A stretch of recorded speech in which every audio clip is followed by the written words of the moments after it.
podcast. We've got a high-speed, exciting guest for you guys today. Stevan Popovich is the president and chief retail officer of Cycle Gear, which is a brand within a larger holding company of motorcycle enthusiast online retailers and specialty shops.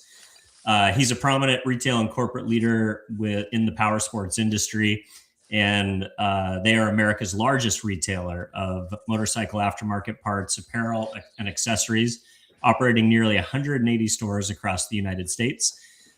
Stevan has over 20 years of experience in brand growth and product development. He spent years scaling major e-commerce platforms and previously served as the VP of merchandising and biz dev for Revzilla and Komodo Holdings, where he drove massive digital acquisition and national brick and mortar retail footprint expansion.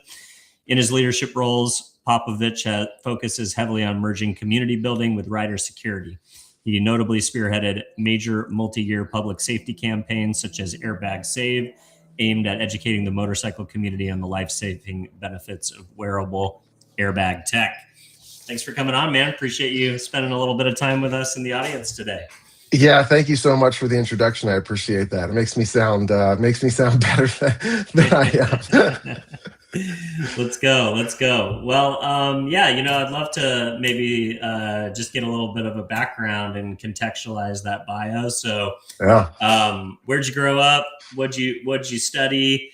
And how'd you get into this, world of motorcycles and motorsports? And I imagine you must have had a bit of a passion and enthusiasm for the category yourself to, spend a career in it. Without a doubt. Well, I was born and raised in Pittsburgh, outside of Pittsburgh in a small town called Swickley, Pennsylvania. And at the time, it was kind of a little rural-ish, I would say. A lot of folks had land. I grew up around horse farms. I grew up on motorcycles and four-wheelers and go-karts and riding horses and all that. So I was always an outdoor kid. And then as I continued to grow and went to college in Vermont, was a big mountain biker, big cyclist, big skier. Everything I was doing was kind of outside. In a city like Pittsburgh where everyone's like sports, I was the one kid that was, watching the Tour de France at 12 years old. So, I think my parents were always wondering what happened. I was never, I never owned a team jersey, but I kind of lived that life of, what now is called extreme sports, of motorcycles and being outside and everything. So I went to college in Vermont. I studied history, and on the weekends, I got a job in a bike and ski shop. There was a really great retailer in Rutland, Vermont, called the Great Outdoors Trading Company. It was a mom and pop operation. They had 3 stores, and I worked on the weekends for free ski passes. And I mean, that was the vibe. And it was like, hey, how can I get free inner tubes? I had no money. How can I get free ski passes? And I think a lot of wayward hippies at the time were trying to do the same thing, anything to get a free ski pass. And I just stayed on. It was one of those funny things in life. I didn't know what I wanted to do. I thought about law school. I talked about it with my professors. And when I graduated, the owner said, hey, do you want to, run the mountain bike and ski department? And I said, great. And I just kind of, for $22,000 a year, you're so excited, back then. And so I just stayed, and then they kept opening stores, and then they acquired 6 or 7 other retail locations from a company called Joe Jones in the Northeast, for anyone listening that's of my age, and had 9 locations. I helped them open up a new store in Maine, and just kind of never left. It's just one of those things. I kept getting jobs and moving and finding new places. I ran a high-end bike shop in Manhattan on the retail side. I worked for a custom bicycle manufacturer in Massachusetts called 7 Cycles, which is custom titanium bicycles. And I just kind of never left, and I never really looked for a job. In 2011, I moved to Philadelphia and ended up at Revzilla.com. It was a startup at the time. I think I was the 12th employee. The business was a rocket ship and was acquired in 2016 by Prospect Hill at the private equity firm out of Boston. We then acquired J&P Cycles 2 years later. And it's just kind of been this ride. And for me, it was fun because I started off in small specialty retail, fitting ski boots, tuning up bicycles, selling, weaving, restringing tennis rackets. I mean, I've restrung 1,000 tennis rackets in my life. and for anyone who's ever done that. So I started off on the brick and mortar side. And then when I joined Revzilla, you really kind of learn the e-commerce side of the business. And then 4.5 years ago, took over the cycle gear business. At the time, I think we had 130 stores, 135 maybe of cycle gear alone.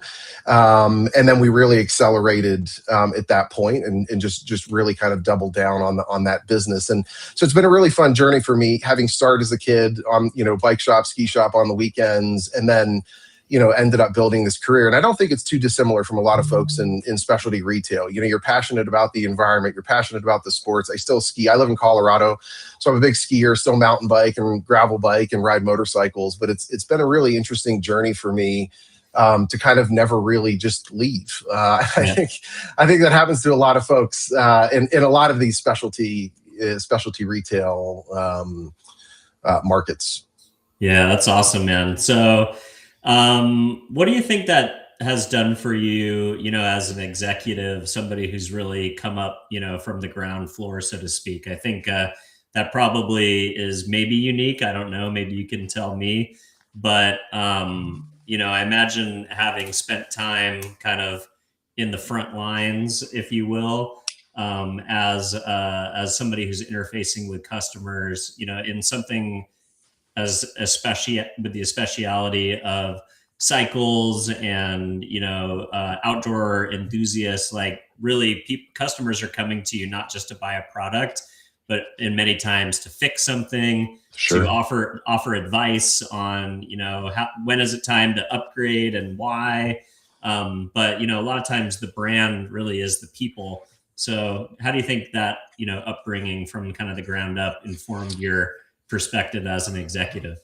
Well, gosh, massively. I think it's grounded me far more than I would have ever imagined. When my first lesson in retail, I'll never forget it. John Peters was my general manager at this store in Vermont at the time, and I was kind of hanging out, just kind of not wasting time. And he looked at me and he said, "Time to lean, time to clean, dude."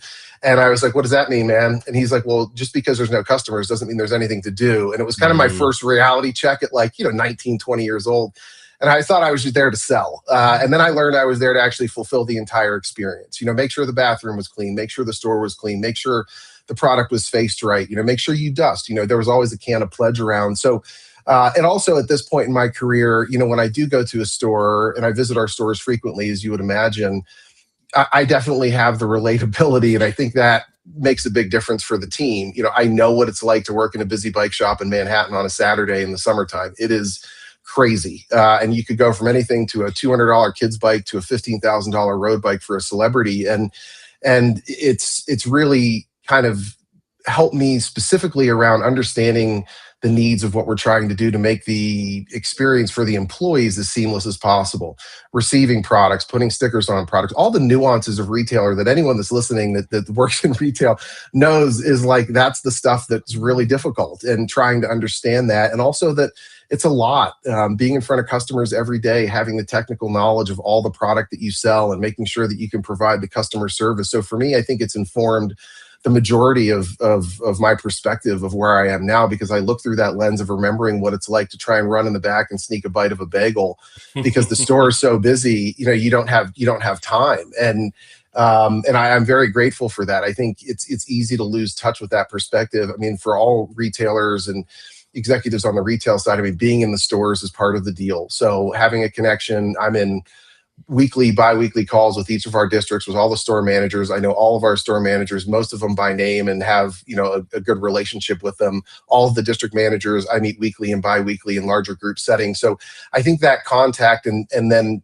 for them, it is nice to know that I just didn't get plopped in from a private equity firm to say, "Hey, go fix this business." It's someone who actually understands what it means, and I think it's to your question, it's informed a ton for me. And additionally, having the experience on the digital side with Revzilla coming onto the retail side, I'm able to bridge the gap with a lot of the disconnections or questions that the team has. "Hey, why don't we?" Or "It would be cool if we." And I have enough technical expertise to kind of bridge that gap for people. And I think it's really helped me formulate a really positive global view of the business. And again, never losing sight of what makes it successful, and that's taking care of the customer. And for me, as the president of Cycle Gear, when I'm having a long day, and for anyone that's head of a retail, organization, you know the things that happen in stores. You can't make up the stories. I'm a great dinner guest for the things that happened. But I look at our Google reviews, and the staff that we have is so excited and ready to get people riding and get them geared up. And fit is a very specific thing for motorcycles. You want gear to fit a certain way to be safe. So I think that's it's definitely, again, been a huge piece of how I inform my leadership and how we continue to scale the cycle gear business. I love it. We talked a little bit off camera about the idea that, you're not just marketing to existing motorcycle enthusiasts, but it's an opportunity to build the category. Because, I think there's a lot of guys, I admittedly am a aspirational motorcycle enthusiast. All the men in my family drove Harley Davidsons, and I grew up wearing Harley Davidson t-shirts, and I have a couple of pairs of Harley Davidson boots, and I've ridden my uncle's Harleys around Arizona, without a permit or a license, just kind of in the neighborhood and stuff like that. So I know how to pop the clutch and get going. But for a long time, it was like my wife didn't want me riding motorcycles because she thought they were dangerous. And then finally, when, she's like, oh, well, if we move to San Diego, you can get a motorcycle, you can do anything you want. And then once it became like, oh, okay, now it's an option, then it's like, okay, man, well, where do I start? How do you help move people who are maybe thinking about the idea that motorcycles could be fun to ride, it could be a fun thing to do, but they just don't know where to start? How do you help that consumer enter the category? Well, we talk about three big barriers of entry. Safety is one, for sure. Who to ride with. I think that's a big component too. People like to ride in groups. And three, where to ride. It's intimidating. If you live in a big city, I lived in Manhattan for years. If you live in Manhattan, you buy a motorcycle, like, what are you going to do? Ride around the West Side Highway? Like, it's an incredibly dangerous place to learn to ride a motorcycle. So I think for us, those are the three lenses that I look through is, the safety, where to ride, and who to ride with. And I think it's not too dissimilar, and I'm going to tread lightly on safety because I'm a huge proponent of safety. Obviously, gear, we have airbags now that we sell that are predictive technology that have accelerometers and gyroscopes in them that are constantly monitoring the rider and all that technical stuff that's phenomenal, and it's saving lives. It reduces impacts and by 97%, and it's been fun to be part of that campaign. But being in skiing and cycling for so long, it's an oddly similar barrier of entry with, and I'm going to, again, tread lightly, there's a perceived much greater risk. And as a road cyclist in Manhattan, good Lord, it is definitely frightening, even when Central Park is closed and you're doing laps, but going up the West Side Highway or crossing, it's definitely very, very risky in spandex. But the thing for me is, and I think it's important for anyone listening, if you want to get into motorcycling, take a class. Go into a store and talk to somebody that is, new. And I think what I've always frustrated me in any specialty retail, it's okay, if you're a cyclist, well, you got to get a road bike, or you have to get this amount of travel. There's always an informed opinion that has nothing to do with the entry-level rider or user. Skiing, oh, you need a stiff ski boot. No, you don't need a stiff ski boot. You need to get in a ski boot that's going to make you comfortable, that want to make you want to ski more. Make sure that your feet stay warm. And I think it's no different on riding motorcycles. Obviously, you're on the road and it is risky. However, the Motorcycle Industry Council has great classes. They have great rider education. Finding someone in one of the stores, one of our stores or a local dealership that's, willing to say it's okay to buy a 250cc first motorcycle, or if you're a Harley guy because you've got the t-shirt, go buy a Sportster. It's a great entry point. But there's definitely a machismo factor to motorcycling, and it's everybody wants the horsepower. They want the horsepower. And I just bought a new motorcycle. It's a 1390 KTM, and it's got 173 horsepower, and it's ridiculous. But I've been riding for 40 years of my life, so it's about managing the expectation of how to get into it. And I think really understanding how the evolution of safety has progressed over the past 5 years in motorcycling, far greater than any other specialty sport that I participate in or have worked in. And helmet technology, airbag technology, bikes are stopping power, ABS, all the things to make the rider safer there. So I think it's it's definitely risky, and it's always hard when you ride motorcycles because people tell you about the worst thing they know about them. A cousin always got hit, or so it's tricky. But I do think having a conversation again with somebody that understands how to mitigate that risk and take the time to learn about the safety aspects of it, and educate yourself through rider training really reduces that barrier of entry. But I also don't think a lot of people know it exists. I think they think you just go buy a motorcycle and start riding, but in every city, in every state, there are dozens of private and public offered, safety and education classes that kind of, help lower that barrier of entry. I love it. So let's talk a little bit about the PE roll-up model. So what do you think was interesting about this particular category and the specialty retail space for a private equity firm? And I know you mentioned, you came from an e-commerce side and now you've scaled up to 160 brick and mortar stores. You've figured out how to transfer the consumer experience so that there's loyalty that kind of follows the customer, whether they go into a store or an online ecosystem. And is your goal to find more kind of mom and pop shops and slowly add them to the network, so to speak? Like, why is this an interesting space for PE? Well, I think this particular space was interesting for PE because the cycle gear business they were the largest national parts and accessory footprint. What's interesting about the motorcycle space, just to jump back real quick, is the dealerships kind of blend. I would say they're 80%, more often than not, they're more 80% like a car dealership, 20% like a retailer. So you go in, they might have a few helmets, they might have a little bit of a gear section. In a 10,000 square foot dealership, you might have 1,500, 2,000 square feet at most allocated to parts and accessories, helmets, jackets, gloves, et cetera. And cycle gear, we're 51 or 52 years old now. They saw and identified this gap in the market and really kind of built out this experience of saying, hey, okay, if you're a rider, we want to have 150 helmets on the wall back in 1980.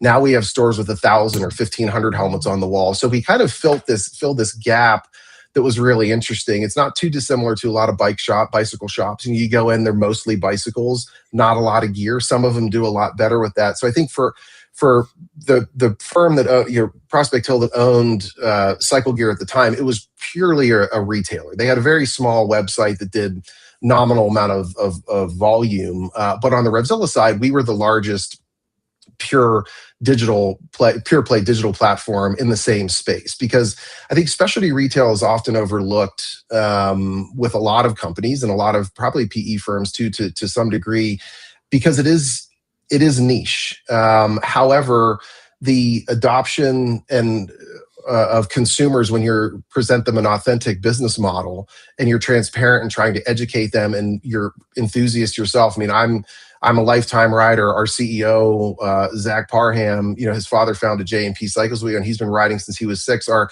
chief analytics officer is taking his motorcycle safety class this week to learn how to ride. And everybody's a rider. And I think when you put the two businesses together, the model was obviously Revzilla was digitally native. How do we inject that into the cycle gear business while continuing to expand the retail footprint? Because people still want to look, touch, and feel.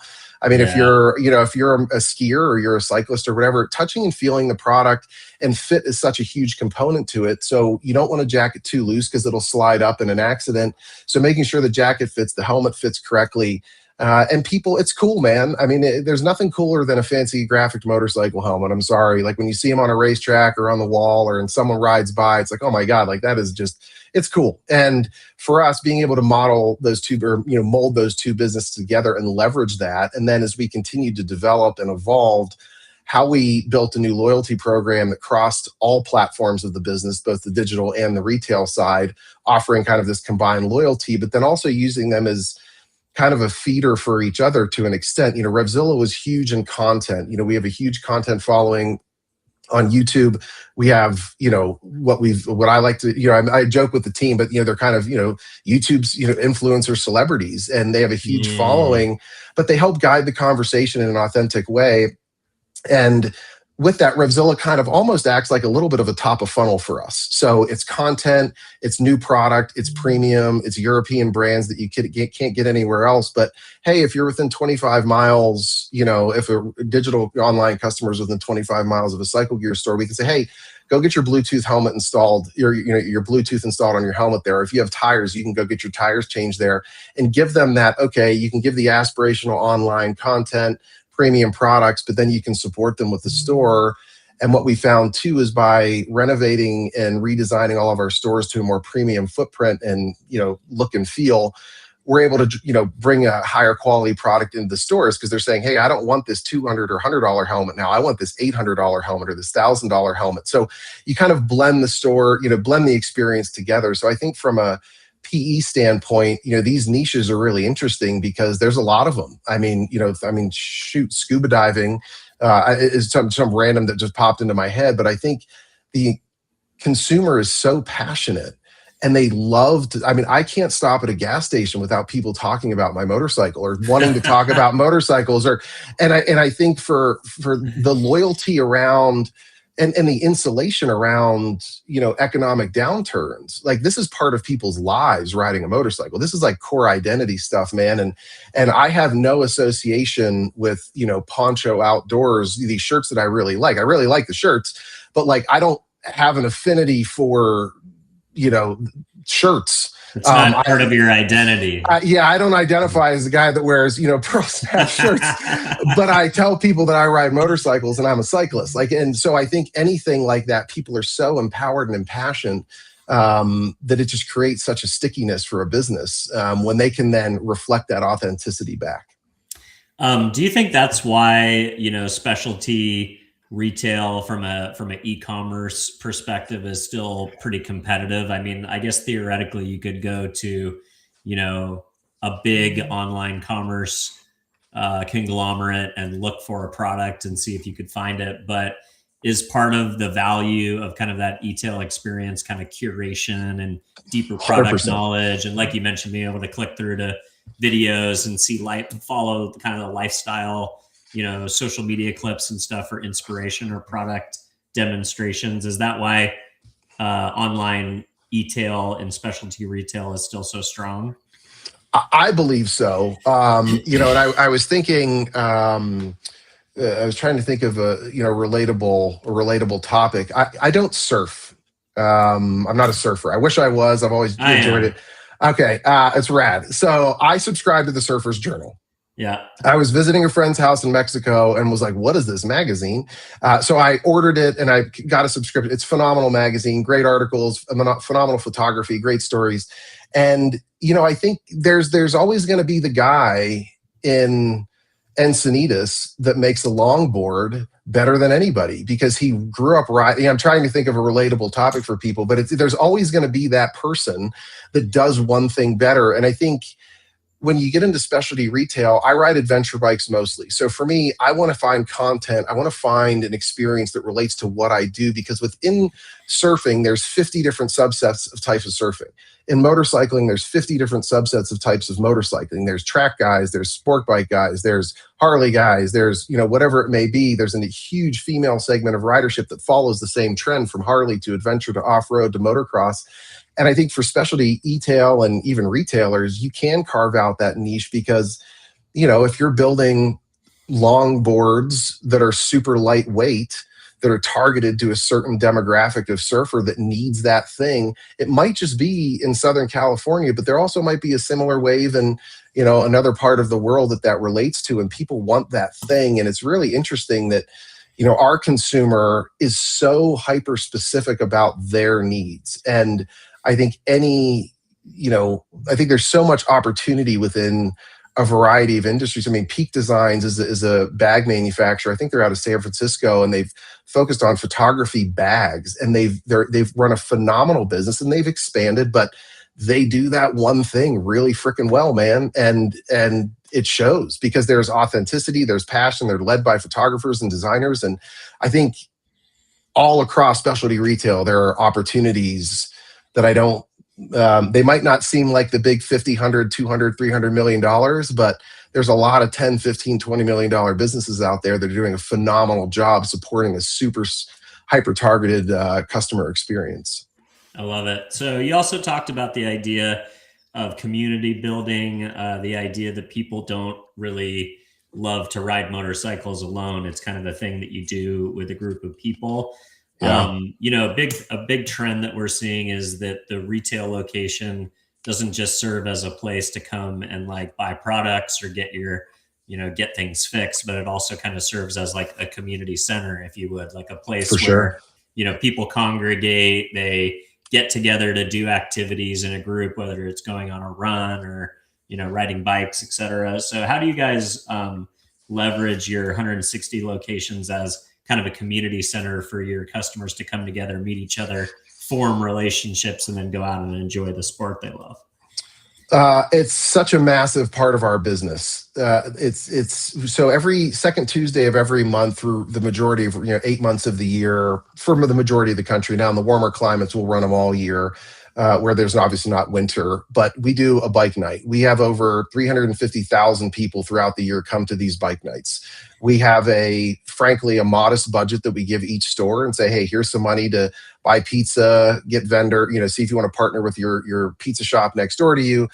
We have bike nights where we have to get, I mean, we have to meet with the county and town to understand like how many people we can support. And it's amazing because people just want to talk about, they want to feel part of this community. And I do too. I mean, I just was at an event at our store in Denver here this past Sunday. There's a huge kickoff for the season, and there's a dealership next to us. I mean, there were 400 motorcycles all lining the streets, and people just walking around taking pictures of motorcycles, people walking around talking about motorcycles, and people showing up in groups that come together and they want to grab a hot dog and they just want to do silly games, how far you can toss an old helmet. I mean, things to be part of it. And so for us, it's massive. I mean, we had our largest bike night on record I guess it was last week or a week ago Tuesday. I mean, where we had 60,000 people, I think, across the country come stop at our locations.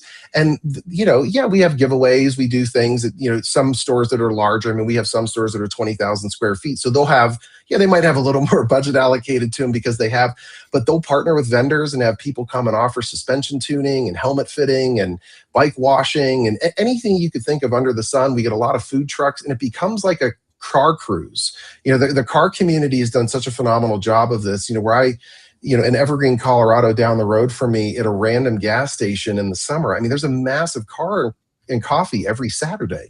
And it's what are people doing? They're like talking about the chrome on an engine. I mean,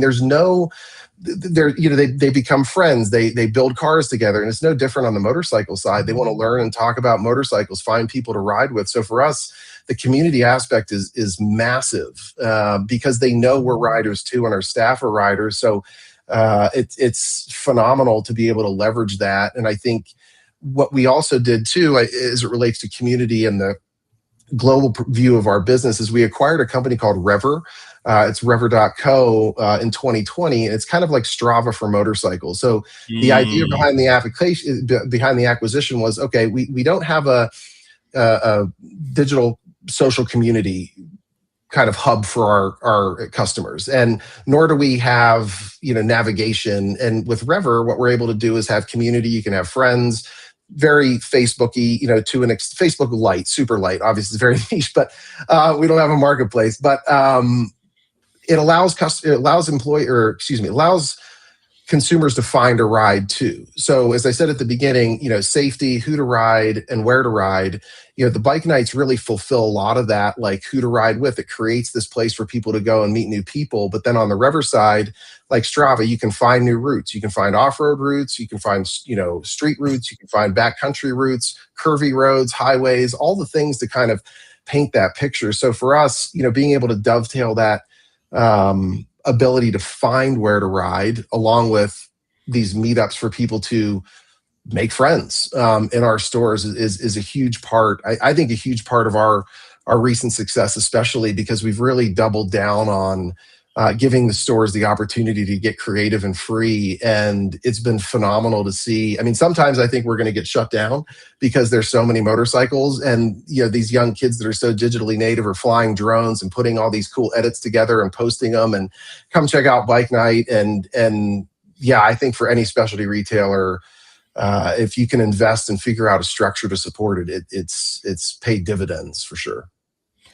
On the education side, what percentage of riders are also guys that like to work on their bikes? I imagine there's a component of like, wanting to understand how to like tune up your bike, how to do basic Um, repairs, how to change out parts, and when you get, new things that you want to add or subtract to the bike.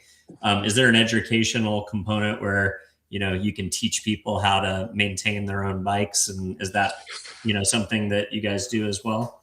Not in the stores, but online. Got We it. have a lot of how to install motorcycle grips is a huge video for us. It's a huge content piece. I mean, learning how to change your motorcycle grips or adjusting your clutch. We have a whole segment. We have a whole show, a series under the Revzilla banner on YouTube called the Shop Manual, where our host Ari walks people through all of these things. And there's a huge component of that, of the motorcycle rider, that loves to work on their motorcycle, which I think is a huge, it's awesome. I think there's three phases of motorcycle riders. And my coworkers are probably going to listen to this, so I have to be honest with myself. But there's the guy that's just going to pay to play. Yeah. I'm not mechanically inclined. I'm a good motorcycle rider, but I'm not going to do a valve adjustment or swap a tire. I'm going to take it somewhere and just have it done. So there's a lot of Stevens out there that just want to have the experience, ride it, and are not mechanically excited to be mechanically inclined. But then there's the kind of mid tier, which is, hey, I want to change my windscreen to get better wind protection. I want to add different luggage for the type of riding that I do, or I want to put on an exhaust pipe, kind of B level, C level maintenance, like nothing too technical. But then on the far side of it, on the J&P Cycles business, which is under our banner, which is purely a V-twin focused business. So Harley Davidson's, I mean, we're selling engines, cams, parts of the engine that I have no idea how it even works. But we then have a whole content arm specifically on the Harley side on how you pull apart your whole engine, how you get into the weeds. And I think there's these phases of, or these different cohorts of riders that do want to do that. So we kind of try to tackle the content for everybody. It's okay if Stevan needs to put on a slip-on exhaust, which is really just 3 bolts. It's a very easy thing to do. I still want to be able to watch a video and have support, or change my motorcycle grips, all the way to, I live in Montana and I want to tear my engine apart and put in a higher performance cam in it. We have the content to support that. So I think we're very fortunate in specialty retail too, that there are these folks that want to really go deep in their experience on the built not bought side of things, as they say, or a guy like me who just can't figure out how to adjust his clutch. So another huge area of unlocking revenue for e-commerce companies and retailers these days is this new emerging trend of the retail media network, or the commerce media network. You guys are sitting on 160 locations worth of geographic data. You've got online retail. You have this massive investment in media to attract customers to you because you're putting out educational, inspirational, and lifestyle content. And then you've even got your own app that allows cyclists to form groups and find the best routes. Are you guys figuring out a way to package and congregate and bring all that data into a centralized place and then monetize it with external partners, such as, your network of suppliers or other types of companies that might want to tap into this enthusiast group? So not to the degree I think you would see a lot of more mass market big box retailers. For us, we have, partnerships with Progressive Insurance. We have partnerships with different firms across the country, that represent motorcyclists injured in accidents. We definitely partner with our vendors specifically.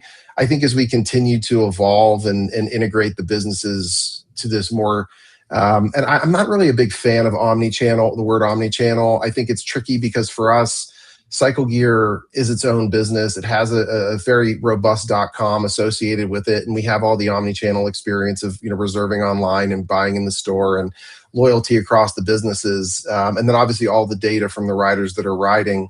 It really hasn't been something that we've levered into deeply. I think there's continued opportunity. My partner, Stevan Popovich, who's the president of Revzilla and J&P Cycles, really is the digital marketing driver of that side of the business. And I think it's tricky for us because we've been approached by folks over the past, and my concern specifically in stores is treading on the authenticity of the consumer. And I wouldn't want to get in the way of, overly monetizing things that would, detract from that customer experience. And I don't think it would, go so far as something to the, like a Disney, obviously, because it's a different perspective. But I think for us, keeping it real is one of our core values. And I think for us, anything that would potentially impact the experience in store, for sure, for me, would be a difficult hurdle to cross. But I think there's opportunity. But at the same time, people don't know our scale or perspective of what this industry is. I mean, we're still in the shadows. I mean, we just opened a 22,000 square foot store in Atlanta. Beautiful store. The grand opening's next week. It'll be a top store in our fleet in the next 6 months from a revenue and profitability standpoint. Our payback models are incredibly fast. We have a robust private label business that's not just, a branded cycle gear product. We have 14 specific brands that we can bring to the consumer. So I think for us, people probably don't think about us too. So I think there probably hasn't been enough inbound calls. I mean, people think it's like, oh, it's motorcycling, but we're a formidable business at this point. I think there's opportunity to answer your question, but we haven't overly leveraged that opportunity. Got it. You talked a little bit about, the safety aspects of marketing. How do you market from a campaign perspective to maybe speak specifically to, the worried spouse or the parent who might actually be buying gear for birthdays, Christmas presents, et cetera? Sure. A lot of times you want to buy, for gifts, people things that support their favorite hobbies. So do you kind of think about addressing that, that other buyer in the consumer chain that might be, maybe a little bit of hesitant to support their loved ones and their hobby that they might perceive as being dangerous? Great question. What's interesting about our business is holiday for us is a lot of self-gifting. Interesting. It's the enthusiast, it's the guy, it's the guy or the woman who is a passionate enthusiast and they're waiting for themselves. I mean, more often than not, the partner or spouse in the relationship, it's not always one-sided, but often if the wife is really into motorcycling, and the husband may not be, or vice versa, I think gifting safety is always a little bit tricky because there's a fit component to it. So we actually see a lot of self-gifting over the holidays with our consumers. However, we just had a call. I was on a call yesterday with our district managers, and our district manager in Central California, Bakersfield area, was saying that his friend wanted to get back into riding, and his spouse was not super excited about it, and they're friends, so he had a leg up here. But he said to the wife, he said, "Hey, come to the store and let me show you what we have. Let me just teach you about the technology. I'm not trying to make you to allow him to make a decision." And he walked her through airbags, he walked her through helmets, he walked him through protective gear and the abrasion resistance and the highly technical nature of the product to be able to keep the rider safe. And it eased her anxiety around it. Now, again, there's still the component of it's a motorcycle, and history has shown us that they're dangerous. I do think a lot of riders, don't overly protect themselves at times, and I think that's a self-inflicted wound within our industry. But as it relates to marketing and campaigns over the past few years, we really have gone hard into national media on Airbag Save campaign, and that just gives us the opportunity to get in front of news networks to just have someone see me on the news or on the radio or on a podcast and say, "Hey, listen, you don't even know this exists." And the majority of people don't. And even if you can get someone to understand that, it's not motorcycle airbags. Yeah. No, that's the problem. I mean, that's the hurdle. I mean, that's really the hurdle for us. I have a 17-year-old daughter. I bought her a RAV4 with every safety component, feature ever. And my whole thing is, hey, if you get on a motorcycle, it's going to be with me until I see, who knows how to ride. But people don't know these things exist. So by going into more national media around the Airbag Save campaign, talking about, hey, be safe, be ready to ride, be protected, and take a class, get educated. I think all those things are important. But then the response we receive from people that are not riders, that are just watching the show or watching the news, even the news media outlets are shocked that this technology exists. I mean, it's been in cars for, I don't know, 30 years now. I mean, when I was a kid, I only had one seatbelt in the Volkswagen that I had. It was this weird door thing. But things continue to evolve, but we also aren't on the national platform of size that it brings that to people's attention. It's easy when a car makes a blind spot mirror to roll out and it's national news and everybody has a car, but we're still a small segment of the power sports and just general automotive market that I think is often overlooked. So for us to be able to get in front of consumers, we partnered with the Motorcycle Industry Council on this Ride With Us campaign, where they go to certain cycle gear locations and they teach people how to ride. Phase 1, this is a clutch, this is what it does. Put them in a helmet, put them in gear. And then a lot of our staff is there to educate them of, hey, we know this is a little anxiety inducing for a lot of folks, but here's also what is afforded to the rider. And I think the national campaign is starting to really tick that visibility for consumers that there is a safer way to ride. However, the technology is super new. 5 years, and we're super early on the adoption curve. So for us, trying to get to, if you're a rider, your spouse, to say, hey, Dylan, I saw, you've been talking about motorcycles. I saw this guy on the news talking about airbags, and you're like, airbags? And let that kind of, because we don't have a Nike in our space. We don't have a Volkswagen. I mean, we have a lot of really big brands, but nationally, creating that awareness we've seen a huge adoption for motorcycle airbags, and we've seen in firsthand the life-saving capabilities of them. But it's hard when I made a post the other day on LinkedIn. Sometimes I feel like we're in the shadows in the motorcycle space because, beauty or outdoors or, cycling, I mean, these are huge industries. And while we're substantial in size, we just don't have the national visibility on a lot of the things around it. So we've, taking the lead ourselves to really drive that conversation has been super beneficial on the safety side. That's cool. You've implemented kind of a TikTok style training program. Your retail employees across the country, leveraging your micro ambassadors to create content programs. How has that changed adoption or efficiency by using these kind of shorter TikTok style micro ambassador clips and moving away from kind of traditional corporate training? Does that help with product knowledge, sales numbers? 100%. I mean, who wants to watch corporate training, dude? I mean, like, come on, man. Good God. Well, what's fun is that I say to my team, it's funny, a little bit of a digression here, but when I took over the cycle gear business, it's 1,500 so employees. It's a huge employee base, far larger than anything I'd ever taken on.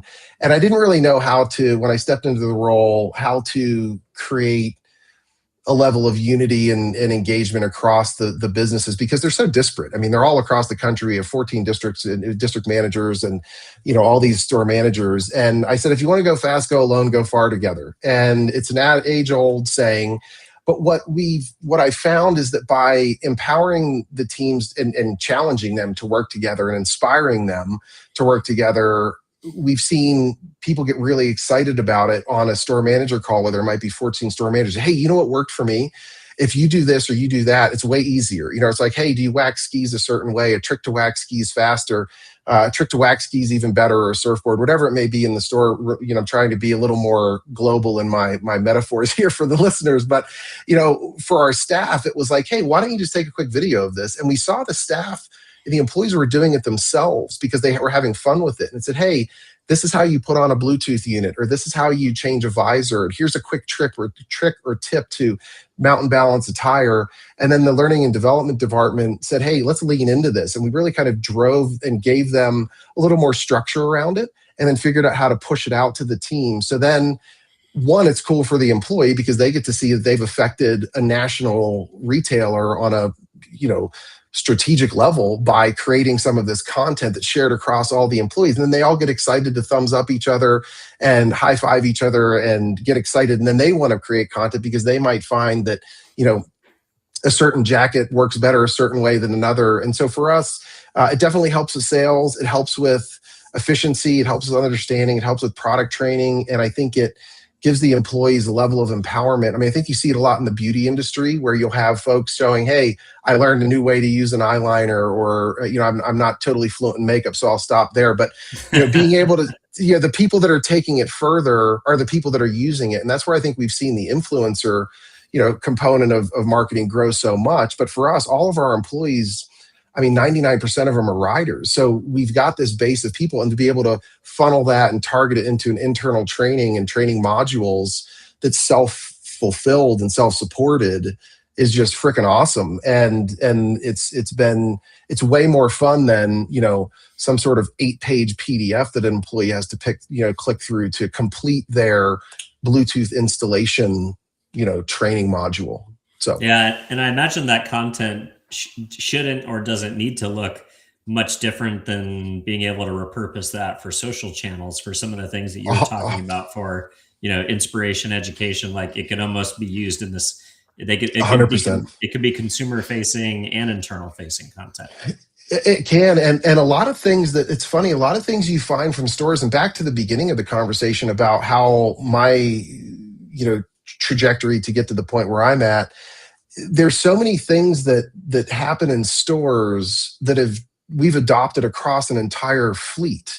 And it's not just a TikTok video, but it's, hey, how we're receiving product, or hey, there's an efficiency on how we're checking people out, or there's a way on the back end of how we can actually link a customer account, whatever it may be. But it's awesome to see, and the excitement around an hourly key holder that's come up with a solution that we're like, oh shoot, let's roll that out. And we scale it up and we roll it out across the organization. I think being close to that, and they all have access to my Slack. I get Slack from store managers all the time. Hey, I've got an idea, or would it be cool if we?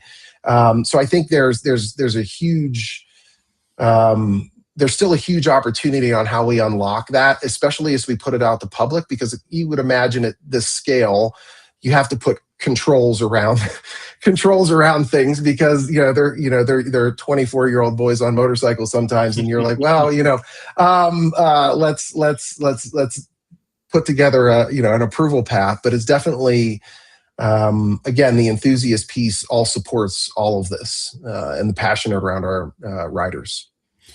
The demographic of the American motorcycle rider is shifting. You've got a surge in younger communities, city riders, female riders, people who are using them for commutes because they're less expensive and easier to get in and out of a city, like you mentioned, like New York City, for commuting.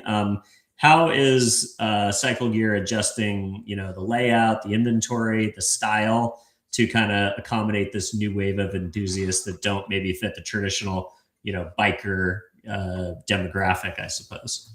Well, first, it's awesome. It's just awesome to see. I think the conversation and the conversation around safety really resonates with the younger rider. They're in tune. When they start investigating, they're deep in socials, they're deep in the internet, trying to deep in Reddit. So their visibility into things specifically around safety, I think, is a lot higher than the more generational consumer that everyone thinks of as a motorcycle rider, vest and a no helmet and a Harley. We've seen a tremendous growth in women ridership, which is phenomenal. There are groups. There's a woman, Ashmore Ellis, who has an event called Babes Ride Out. They do Babes in the Dirt. They have thousands of women do meetups and rides all over the country throughout the year, growing that side of the segment. The younger sport bike community is awesome. We're seeing a lot of 19, 20, 23-year-olds buying sport bikes, going for more experiential. I don't want to make any jokes about millennials, but the new generation is really diving into the experience side of life. And I was in the Bay Area 2 weeks ago visiting our stores, and I, without a doubt, talked to at least 15 to 20, young men who are all on sport bikes, all love the vibe. They love the style. They all had amazing quality gear on. They understood that $1,000 helmet is technically safer and more aerodynamic and more comfortable with them for the type of riding they're doing. So it's been really great to see that growth, and kind of, I don't want to say they're putting down their cell phones, because we went through a phase where motorcycle purchases were on a slowdown. We've seen them tick up, and it's that younger experiential type of rider, female riders feeling empowered to get on a motorcycle and ride it. Historically it was, passenger in the past, but that's grown a ton. And for us as a retailer, I think any retailer listening, you ride the waves of what style or fashion is. So for us, what we've been able to do is, one, curate the product assortment around more sporty stuff, fun graphic helmets, leather textile jackets with patches that look racier, harder protection, race boots, race gloves. We've really started on our product that we own. We own a brand called Sedici. It's one of our actually it's the number one selling helmet, is our helmet that we make, but started doing cool colorways and gloves, all white sport bike gloves that nobody on the market was making, and selling out instantly, because it's not a drop by any stretch, but trying to lead that conversation. And there's always there's a vanity to motorcycling for sure, Dylan. And people want to look cool. Our VP of brand marketing and I were talking, and he said, it's funny when you see people riding down the road. I think a lot of people, when they get into motorcycling, say, I want to be that person. I want to look adventure-y, or I want to look Harley-ish, or I want to look sport bike-ish. And it changes throughout the years. I mean, it kind of migrates between the different disciplines of riding of what's popular. But for us, we've expanded our retail footprint. So the new store format is far larger than they were in the past. As an average, we probably were averaging 4,500 square feet in 2017, 18. Now our average store size is 7,000. And we've, more than doubled our average store sales volume.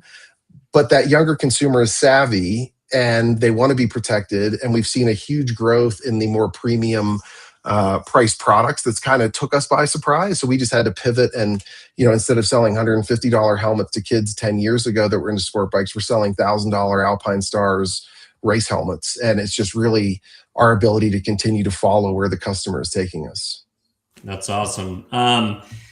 E-bikes is a huge growing category. Here in my hometown of Carlsbad, California, they're almost treated as an epidemic. I know. City council and people on next door complaining about these bands of young people riding around on e-bikes. Sometimes 3 of them on a bike, doing wheelies, stuff, going to deep crannies of trails where they can go fishing and stuff like that. But I imagine, e-motorcycles are a huge kind of, evolution into the category. I wonder how you guys think about the e-bike explosion, and do you think about that as a separate category, as an entryway into the category, somebody to be marketing to, somebody to be thinking about? How do you think about e-bikes in the larger ecosystem of the power sports industry? Well, it can be a tricky one depending on your one's experience with e-bikes. I think it's a phenomenal gateway for folks to get into riding motorcycles. It lowers the barrier of entry. There's no clutch. They're not super fast. They're not highway accessible. They're great for around town. I'm 50 years old, so I grew up in the 80s on BMX bikes, and we terrorized the town on our BMX bikes, going to build forts in the woods. And gosh, man, if I had an e-bike when I was a kid, I guarantee you my parents would have been called relentlessly by the local administration. So I think it's a tricky one because they can be powerful and fast. So I think there's a safety component the parents should educate themselves on. These are not BMX bicycles. And I think being protected and understanding, what homologation standards around safety means for a rider as it relates to sliding, as it relates to impact. I think it's a huge thing. And on the e-bike side, as it goes to safety, there really isn't a homologation standard. You can wear a bicycle helmet, of course, but for a motorcycle, if you're a state with a motorcycle law, you have to helmet that's DOT certified. So there isn't a homologation standard, which I would love to see at some point. I definitely do not think, and I literally, I mean, the amount of reels people send me on Instagram about the situation with e-bikes in different parts of the country. I mean, it's definitely a little bit much. But I live in, again, Colorado. I mean, we have them here. I was at the gas station. There's a gang of 12 kids, riding around having the time of their life. And I asked them, I said, hey, what do you love about this? I told them what I did. I said, hey, this is what I do. And they're like, oh, we've gotten stickers and helmets from you guys and jerseys. I was like, well, that's cool. What do you love about this? And they're like, well, we got rid of the motorcycle. One kid said I had a dirt bike. He said, because my mom had to take me there. And he said, and it was a bummer, dude. He said, because I had to wait for my mom, because he's 13 years old. He's like, mom has to take me to the track. Mom's got to, or dad's got to take me to the track. And my other friends didn't have dirt bikes, but we can all ride together. And it's created these fun little communities. Do I support maybe some of the reckless nature of it? Public facing, clearly I don't. I think it's incredibly dangerous for kids out there that aren't paying attention because they think they know how to ride a bicycle and this thing's going 40 miles an hour. It's a different ball game that I think parents need to educate themselves on. I do think cities will continue to put in restrictions around how and where they're ridden. But it's funny. It's with so many things over the years. I mean, having been in specialty retail, I mean, even cycling, I mean, bike lanes were never a thing when I was a kid. Should e-bikes go in bike lanes? And if they're not, should they be on the street or can they be on the sidewalk? Bicycle on a sidewalk.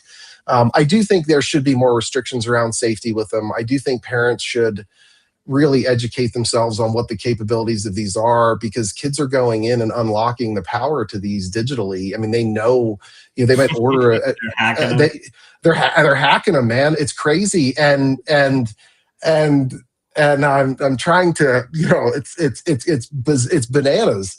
But I think it's great. But the kids, it creates a community for them. It gives a 12, 13-year-old kid, a chance to kind of get out of the house and explore a little bit further than they would in the past. It alleviates, the need to go somewhere to ride. And that's always a huge component of motorcycling, is where to ride. I mean, I grew up on horse farms and we had endless places to ride motorcycles. It was never a worry about how or where to ride a motorcycle. And a lot of folks that may have listened that grew up in kind of the country too. I mean, it wasn't a thing, but when you live in a suburban area like Carlsbad or San Diego, it gets these kids out. It gets them to the next town over. For me, riding my bicycle 2 towns down to go to the Army Navy store to buy, throwing stars when I was 9 years old, it was like a full day journey, man. And I think I think they're awesome. I think it's a great gateway for riders. I think it's a great gateway for people that want to investigate if they want to ride and be safe in a small area. But I do think we're going to continue to see restrictions around them because it came on fast. It came on fast. Yeah, well, I think I saw an essay written about how it's the modern day equivalent of a rite of passage. And, for all the curmudgeons that are on Nextdoor complaining about it, don't you want kids out of the house, out of in front of the video game console or on social media? Like you said, pushing the edges of what is, safe behavior, sometimes having that freedom to go out and learn lessons on your own and kind of see what life is like is, something that maybe has been missed by previous generations. And like you said, the communal aspect of being able to access your friend group that's 100%, maybe a little bit farther, that you would have had to get your parents to drop you guys off at the mall. 100%. Whatever. Yeah. Well, it's giving them range and capability. Well, and again, at my age, I mean, growing up in the early mid 80s, I mean, skateboarding boom was massive, and everybody wanted to destroy skateboarding. It was now skateboarders. They didn't do themselves many favors, nor e-bikers at times. But I used to take the public transit from my town into the city of Pittsburgh at 12 years old with my cousin to go skate banks and to go hit rails and to go find skate spots, but we were up to no good. I mean, like, there's always the component of that kind of counterculture of things like that I think is actually kind of good, because I think it shakes things up. But to your point, put down the screens. Everyone's on a screen. But how do you, with an e-bike or skateboarding or anything like that, how do you kind of work your way into it where it becomes accessible and reasonable? But it's always this kind of, you can't have your cake and eat it too. You don't want kids on telephones. You don't want them on cell phones. You don't want them on social media too much because of the potential hazards around that. But then when you do get them outside, you have to control them in a certain thing. You know, I mean, and at my age, going into the city of Pittsburgh, it was safe. You know, and I would go skate all day, and I'd take the bus home. Obviously, times have changed, and depending on what city you live in, but I think it's great for kids to get out there. I do think they could be safer. I think they could ride safer and be more protected. But I do think it does unlock a level of freedom that they haven't had because, you know, going 2 towns over, not having to have your mom take you is a big thing. So I love it. Well, thanks for spending some time with us today. awesome. Fascinating what you guys are building. If folks want to kind of connect with you or the portfolio of companies, where do you want to send folks? You know, Revzilla Cycle Gear or jmpcycles.com. You know, Komodo Holdings is the company. If you want to learn about airbags, cyclegear.com/airbags. I'd love people to spread the word that these actually exist and learn about them. And you know, my name's Stevan. I'm easily findable, and would love to talk to anybody who wants to learn more about us. Awesome. Well, thanks, Stevan. I appreciate you coming on today. For those of you at home, if this is the first time you're seeing the show, don't forget to give us a follow or a subscribe. If you're listening to the show, an honest review on whatever podcast platform you're listening on is how we find a larger audience. So go ahead and do that. And if there is a motorcycle enthusiast or somebody who, a specialty retailer, or just somebody who you think would enjoy the conversation that I had with Stevan today, don't forget to share the show. And with that, I'll wish you a great day. Thanks again for coming on and spending some time with us. Thanks.